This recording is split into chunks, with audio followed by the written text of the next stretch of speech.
Nas grandes cidades do país, é cada vez maior o número de pessoas que trabalham transportando encomendas em suas bicicletas. Quase sempre são jovens, tentando encontrar uma maneira de viver em um cenário em que a tecnologia é decisiva, a pressa é rotineira e o emprego é escasso. Cadastrados em aplicativos especializados em entrega, recebem pelo celular chamadas para levarem mercadorias aos clientes. Pede-se de tudo, principalmente comida. André é do Tocantins e se mudou para o Rio para estudar. Atualmente, ele estuda arquitetura e urbanismo na UF. Ele recebe um auxílio da universidade, mas que não é suficiente para suas despesas, e por isso ele trabalha por aplicativo, que é a sua renda principal. A dificuldade em conseguir algum estágio ou qualquer emprego que fosse voltado mais para a minha área, além da dificuldade com conciliação de horários, porque é um curso integral, fez com que eu buscasse outras alternativas para me manter. Uma delas foi o trabalho como entregador, utilizando bicicleta. O trabalho como entregador ele é muito instável, a gente não tem nenhuma segurança, por exemplo, de ganhos. Em alguns dias, por exemplo, a gente trabalha 4, 5 horas, na verdade a gente fica online por quase 6 horas e faz 1, 2 entregas. Vou receber R$ 30 da semana, 30 ou 40 para a semana que vem todinha. Sobreviver com R$ 30. Moisés precisou ficar sem trabalhar na semana anterior, por isso só recebeu essa quantia. Só tenho esse trabalho, é a tristeza. Então, quando acontecem casos como esse, aí infelizmente eu fico à mercê, né? Às vezes a gente pede ajuda, às vezes a gente não pede ajuda, passa com o que dá. Ou às vezes a gente torce para o cliente botar o endereço errado ou não estar em casa e a gente ficar com lanche para não passar fome na rua. Moisés é de Niterói e faz licenciatura em turismo pela CEDERJ na Rural à distância. Assim como André, ele não possui filhos e é solteiro. Moisés é deficiente molecular, não enxerga do olho esquerdo e perdeu parte da audição. Moisés decidiu trabalhar como entregador quando saiu do seu emprego da Defensoria Pública do Rio de Janeiro em dezembro. Eu estava participando muito no início do ano em palestras na área de turismo, eventos, coisa e tal, e não estava conseguindo emprego, porque o pessoal mandava cortar o cabelo também às vezes, né? Melhor aparência aí, eu caguei para isso. Aí eu tô nessa vida porque é mais fácil, relativamente, se ganha menos, mas eu posso fazer o horário que eu quero. Eu consigo nos eventos, que é muito importante se eu precisar de alguma coisa, se eu quiser fazer pós-graduação, alguma coisa, que eu vou ter uma vida curricular ativa. E engrandece meu ser para futuramente trabalhar na área de turismo, né? Após a aprovação nessas plataformas, a gente se dirige às centrais, a maioria delas na cidade do Rio de Janeiro, para buscar os acessórios. A mochila, algumas oferecem capacete, camisa, mas nada é gratuito. Na primeira plataforma que eu fui aprovado, por exemplo, a mochila custava R$50, mas eu não pagava lá no momento. Em 2 semanas de trabalho, eles descontavam R$25 em cada semana antes de repassar o valor que você receberia. Esses acessórios são oferecidos no valor bem menor do que o valor de mercado, então acaba valendo a pena. A instabilidade de salários é um dos maiores desafios que esses trabalhadores têm de enfrentar. Eles recebem, em média, R$3 a R$6 por entrega, muitas das vezes tendo que pedalar 4, 5 quilômetros para ganhar esse valor. E o tempo que ficam disponíveis na plataforma, muitas das vezes não alcançam o valor esperado para eles. Por isso, tem que trabalhar até de madrugada para alcançar um valor razoável. Podem receber R$1.200 ou R$400 num mês, R$15 ou R$200 no fim de semana. Eu busco estar fazendo uma média de 100 entregas por mês, se possível até mais, para conseguir suprir ali os meus gastos básicos. Agora, se eu estou tirando 500 por mês, está muito. O trabalho também os faz passar por situações engraçadas. Uma entrega que eu fui buscar em uma loja do shopping aqui de Niterói e a cliente estava no balcão. Então eu cheguei para buscar o pedido, peguei da vendedora e entreguei para a cliente. Muito provavelmente a cliente optou por pedir pelo aplicativo por alguma promoção ou algo do tipo. Então essa foi a entrega mais rápida que eu já fiz. Foi pegar do balcão e entregar no balcão. Estava pedalando para Copacabana, nesse dia eu rodei o dia inteiro. Aí o policial veio na minha direção com a mão na arma assim, mandando eu parar. Eu fiquei pensando assim, cara, será que eu fiz alguma coisa? Eu não fiz nada não, né? Aí eu senti que ele ia me enquadrar, né? Já veio com uma voz grossa, coisa e tal. Ele, não, preciso de ajuda aqui, cara, eu quero fazer um pedido aplicativo, você me explica, coisa e tal. Eu já fiquei mais tranquilo, né? Senti que ia tomar uma dura. São muitos os problemas que os entregadores enfrentam em sua rotina. A instabilidade salarial faz com que se submetam a trabalhar muitas horas por dia, em horários em que ocorrem operações policiais, fazendo entregas em áreas de risco. Quando chove, muitos vão para a rua, por receberem mais por entrega. Por isso, se arriscam a pegar uma doença, seja uma gripe ou pela exposição em áreas alagadas. Além disso, a necessidade da rapidez de entrega os expõe a muitos perigos no trânsito. Em uma relação de trabalho mais flexível, os direitos trabalhistas nem sempre são reconhecidos. Para muitos, esse é o trabalho do futuro. Porém, a desproteção que os trabalhadores acabam vivenciando pode prejudicá-los. No dia que eu sofri o acidente ali em Caraí, um cara com Jeep Renegade, eu vi o sinal fechando, eu parei, ele achou que eu ia avançar, ele bateu na minha outra bicicleta. Eu estava no meio de uma busca de uma entrega e estava resolvendo o problema da outra. Eu falei com os dois aplicativos, nenhum deles me prestou assistência nem nada.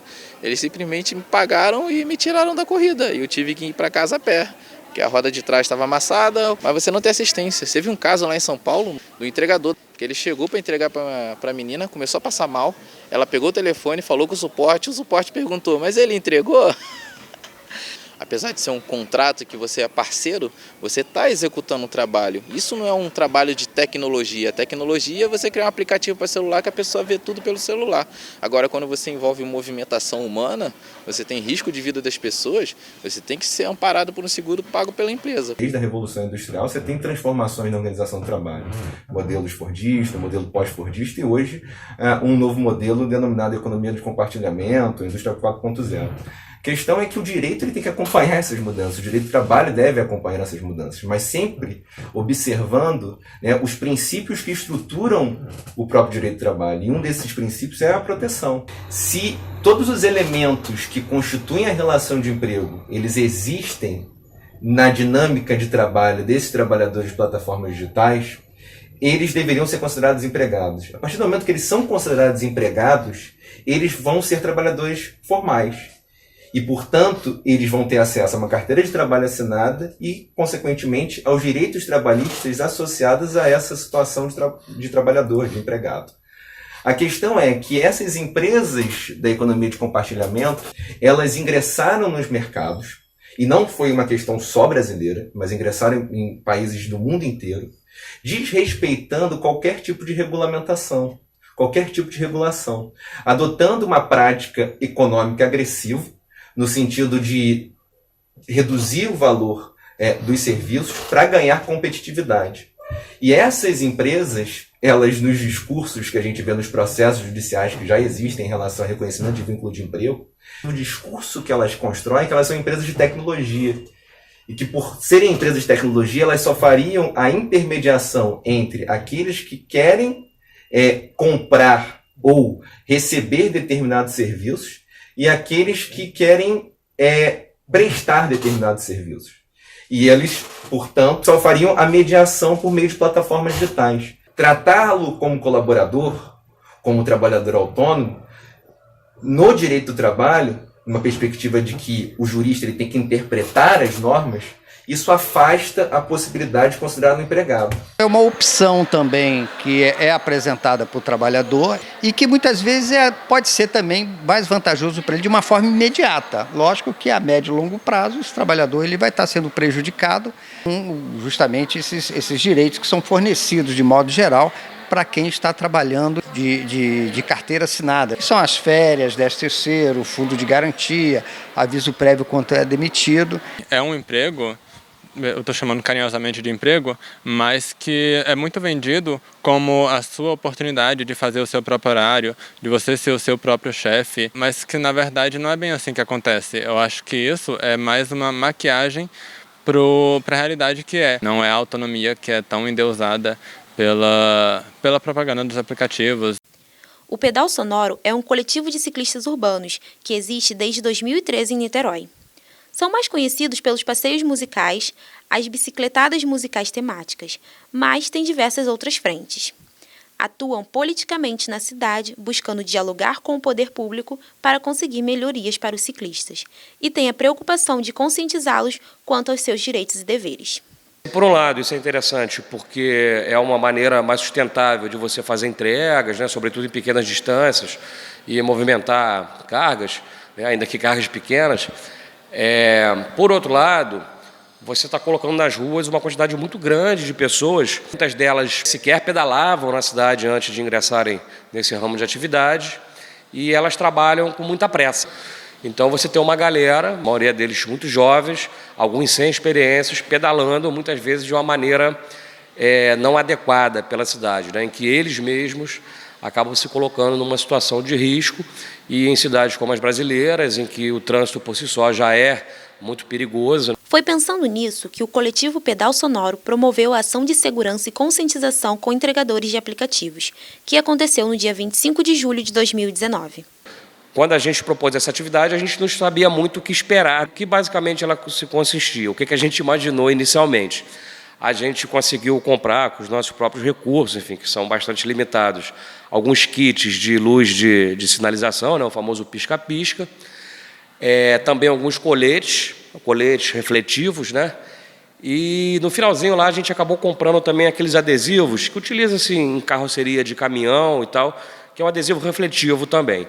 E a gente achou, né, que nessa atividade que a gente pudesse, enquanto fizesse uma distribuição, enfim, desse material, que a gente pudesse também conversar com uma ideia com esses trabalhadores, no sentido de explicar algumas coisas, né? Falar, por exemplo, dos riscos de se pedalar sistematicamente na contramão, a necessidade de respeitar o pedestre, evitar, né, ou não se pedalar sobre a calçada, e no caso de precisar respeitar, né, o pedestre, enfim, ter o dobro de atenção. Meia hora antes do horário que a gente tinha marcado, no posto de gasolina ali em Caraí, que já é um local onde eles se reúnem, porque parece que tem tomada para carregar o celular, e é próximo também dos restaurantes, né? Já tinha ali 50, 60 pessoas, ou seja, um número totalmente fora do que a gente tinha imaginado anteriormente. Eu acho que demonstra de maneira cabal, assim, né, sem sombra de dúvidas, a urgência e a necessidade, né, da sociedade e, sobretudo, do poder público realizar ações de formação e de informação para esses trabalhadores. Um mês após a primeira ação, outra atividade desenvolvida pelo Pedal Sonoro, dessa vez no Campo São Bento, contou com um painel com Pedro Malaga, do coletivo Colossos. A Colossos é o coletivo de logística sustentáveis utilizando bicicleta. Para eles, não adianta falarmos de sustentabilidade ambiental se continuamos explorando quem nos presta serviço. Eles trabalham através de entrega de produtos orgânicos e fazem compras para os clientes. Isso diferencia eles dos outros aplicativos de entrega. A Colossos ela tenta trabalhar de forma a remunerar o ciclista de uma maneira justa e dar um tempo de entrega justo, não só para o ciclista, mas para o cliente. A gente busca fortalecer o comércio local, as relações locais. Então, a gente não pretende trabalhar de forma massiva, a gente pretende trabalhar de forma pontual com os clientes e produtores e prestadores de serviços da cidade de Niterói. O trabalho como entregador não é, ao menos ao meu ver, algo que você possa basear a sua vida, seu planejamento a partir disso. Não é o pior emprego do mundo, obviamente, mas não é o que eu e a maior parte dos entregadores que eu conheço pretende seguir como carreira. Eu pretendo seguir por no máximo mais um ano e meio e deixar como objetivo secundário. Eu estou querendo fazer um técnico em agenciamento pela FATEC.